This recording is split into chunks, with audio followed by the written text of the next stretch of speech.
को toll tax नहीं देना पड़ेगा अगर आपने ये अधिकार जान लिए। टोल प्लाजा इसीलिए बनाए जाते हैं ताकि हमारे समय की बचत हो, लेकिन अगर समय बर्बाद हो रहे हैं तो फिर कैसे पैसे देना। टोल प्लाजा में आप पैसे तो देते ही होंगे, लेकिन अब आपको नहीं देना पड़ेगा अगर आपको यह अधिकार मालूम है।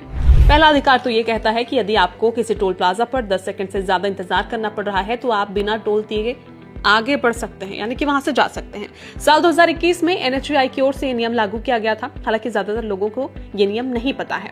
National highway authority of India यानी कि एनएचएआई की ओर से कई नियम बनाए गए हैं। तो देखिए, एक नियम ये भी कहता है कि टोल प्लाजा पर जब से फास्ट टैग का नियम लागू हुआ है तब से किसी गाड़ी को निकालने में वहां से चंद सेकंड का समय लगता है। ऐसे में अगर किसी टोल प्लाजा पर वाहनों की लाइन 100 मीटर से ज्यादा है तो भी आपको टोल नहीं देना पड़ेगा।